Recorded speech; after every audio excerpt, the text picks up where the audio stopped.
अब देखिए प्रक्षेपण माध्यम, प्रक्षेपण माध्यम कहने का मतलब जिसकी मात्रा अधिक होगी तो प्रक्षेपण माध्यम कहलाएगा, और जिसकी मात्रा कम होती है वो प्रक्षिप्त अवस्था कहलाता है। तो अगर प्रक्षेपण माध्यम में जल हो, अगर प्रक्षेपण माध्यम में जल होगा तो उसको हाइड्रोसोल, कोलाइडी विलयन का नाम में जल होगा तो उसको हाइड्रोसोल कहेंगे। यदि प्रक्षेपण माध्यम में अल्कोहल होगा तो उसको एल्कोसोल कहेंगे। यदि कोलाइडी प्रक्षेपण माध्यम में बेंजीन होगा तो इसको बेंजोसोल कहेंगे। यदि प्रक्षेपण माध्यम में वायु होगा, यानी कि इसकी मात्रा, इस चारों की मात्रा अधिक होनी चाहिए। माध्यम का मतलब अधिक, अवस्था का मतलब कम, प्रक्षिप्त अवस्था प्रक्षेपण माध्यम, तब अवस्था का मतलब कम और माध्यम का मतलब अधिक। तो अगर प्रक्षेपण माध्यम में वायु हो तो इसको हम लोग एरोसोल कहेंगे। बार बार एरोसोल के बारे में ऑब्जेक्टिव में भी पूछता है, ऑब्जेक्टिव एरोसोल है क्या? तो यानी कि प्रक्षेपण माध्यम में वायु की मात्रा जब अधिक होगी तो एरोसोल कहलाएगा। अगर प्रक्षेपण माध्यम में बेंजीन होगा तो बेंजोसोल कहलाएगा।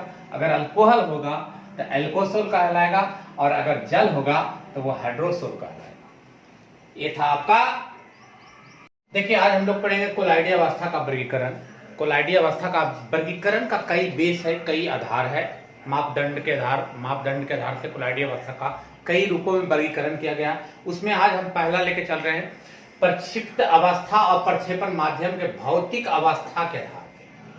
प्रक्षिप्त अवस्था तो पढ़े हैं, प्रक्षिप्त अवस्था आज लेके समझ लीजिए आपका विलेय है, और प्रक्षेपण माध्यम समझ लीजिए ये आपका विलायक है।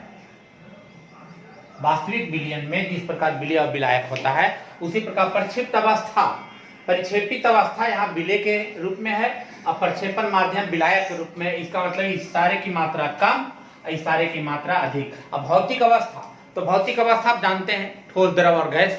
तो देखिए सबसे पहले हम लोग प्रक्षिप्त अवस्था में ठोस रखे हैं।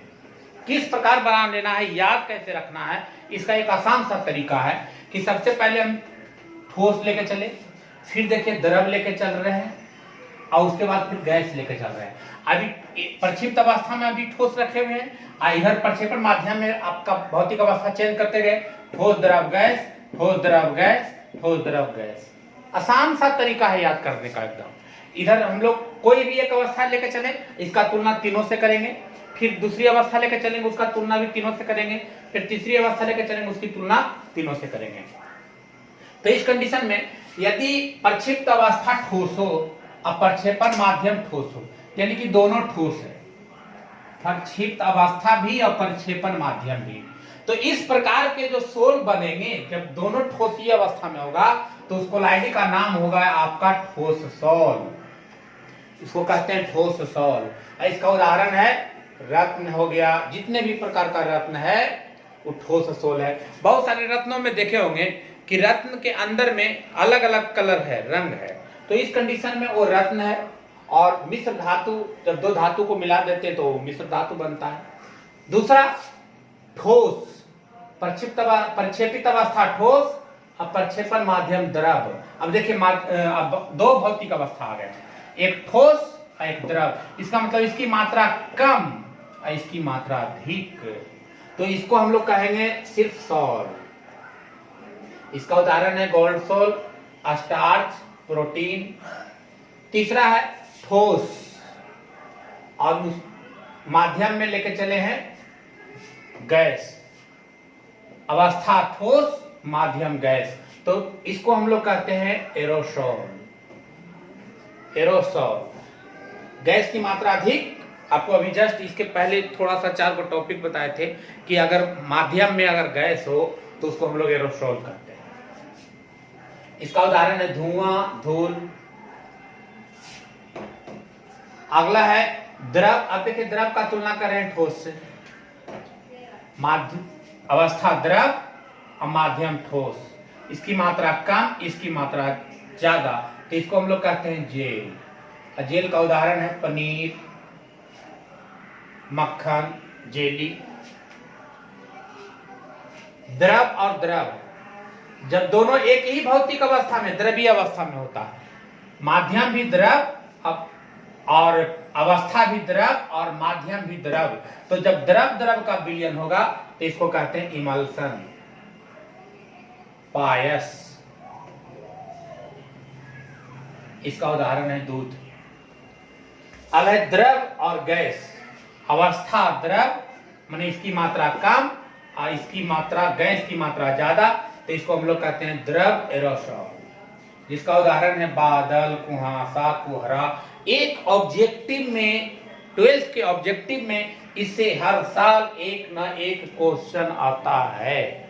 आप याद रखें, किसी न किसी का एक उदाहरण जरूर आता है। द्रव द्रव का विलयन को क्या कहते हैं, ठोस द्रव के कोलाइडी विलयन को क्या कहते हैं, गैस द्रव के कोलाइडी विलयन का एक उदाहरण दें।